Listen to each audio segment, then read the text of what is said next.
Всем добрый день, приветствую вас на своем канале, меня зовут Олеся. Сегодня готовлю немецкие брецели или крендели.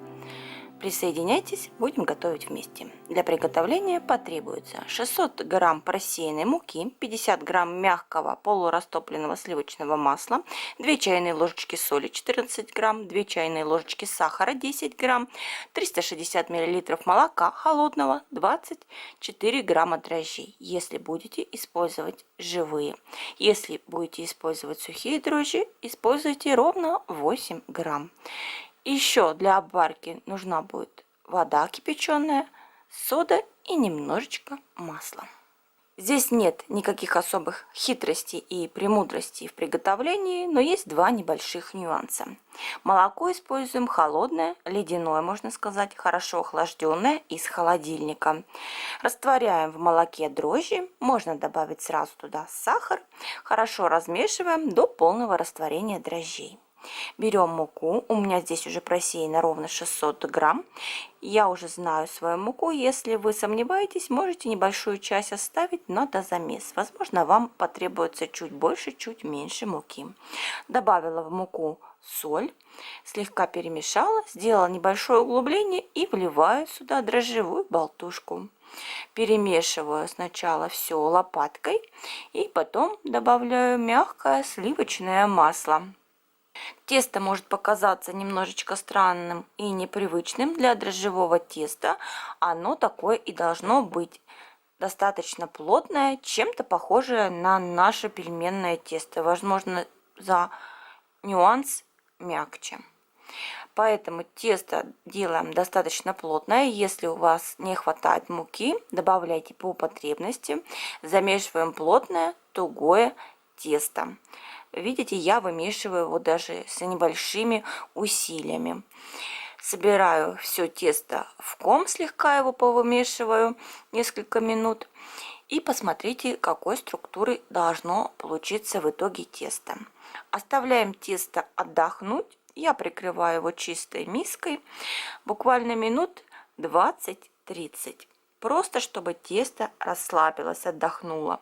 Чтобы все компоненты соединились, клейковина в муке расслабилась и было удобно с ним работать. То есть не даем ему в нашем понимании такую полную расстойку, просто даем ему полежать на столе. Я делю тесто на 11 кусочков. Предпочитаю отвесить каждый кусочек на весах. У меня весом 90-92 грамма. Мне кажется, это такой оптимальный размер. В некоторых источниках советуют делать 80 грамм, в некоторых 100. В общем, делайте по желанию от 80 до 100 грамм. Потом каждый кусочек сразу же подкатываем вот в такой рулетик. Расплющиваем лепешку и по типу, как мы формуем багет, тыльной стороной ладони делаем 3 подворота, 3 защипа. Выкладываем сформированные рулетики и обязательно их прикрываем. Тесто тугое, плотное, поэтому быстро подсыхает. Подготовьте листы, которые у вас с легкостью могут войти в морозилку. Я смазываю вот такие вот пластиковые доски разделочные с растительным маслом. У меня тем временем полежали эти кусочки минут 10 теста. Расслабились после формовки. И теперь берем каждый кусочек и начинаем формовать с тех, которые мы подворачивали в рулет первыми. Они, естественно, успели на несколько минут подольше полежать и отдохнуть. И оставив небольшое утолщение, раскатываю тесто в жгут. Вот такими вот движениями, оставив буквально несколько сантиметров утолщения в центре, как веретено.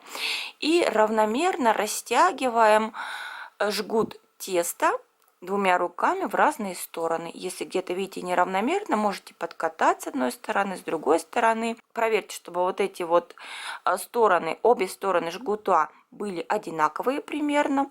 И делаем 2 переворота, перекрещиваем, раз, второй, выворачиваем как бы и кончики тщательно фиксируем. Не бойтесь, прям вот с усилием фиксируем, чтобы ничего у нас потом не развалилось.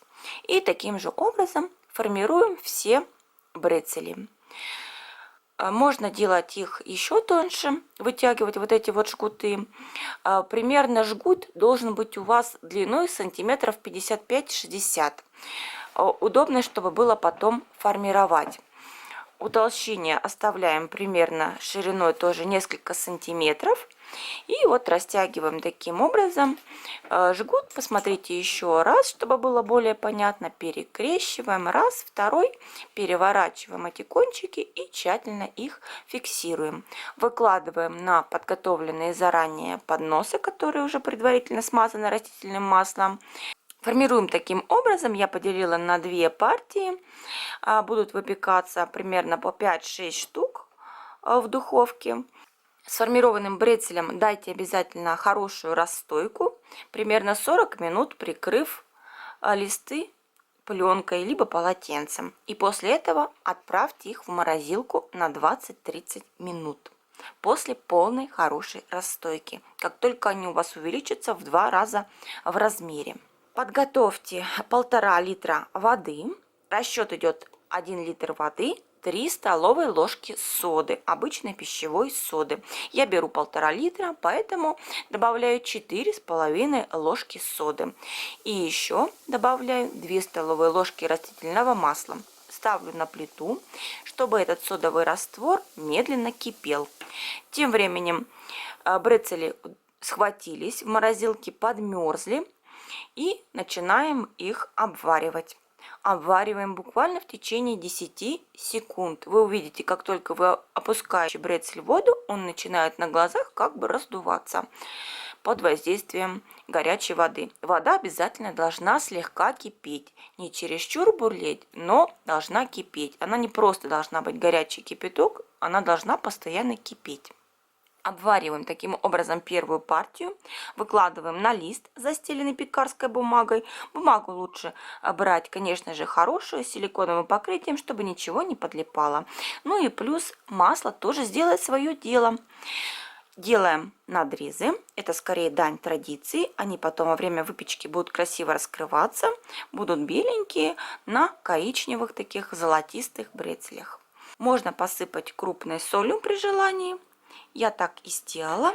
Выпекаем, тоже очень важно, в хорошо разогретой духовке на 220 градусов. Температура должна быть высокая. Выпекаются достаточно быстро, примерно 13-15 минут. Зависит от вашей духовки и от размера. Они должны хорошо позолотиться и в то же время остаться внутри мягкими. Посмотрите, какие красивые брецели получаются в итоге. Кто-то подает их к пиву, кто-то к супу. А я обожаю такую выпечку со свежим сливочным маслом и сладким черным чаем. Вкусной вам выпечки! Поддержите меня пальцем вверх, оставьте внизу комментарий. До скорой встречи! Всем пока!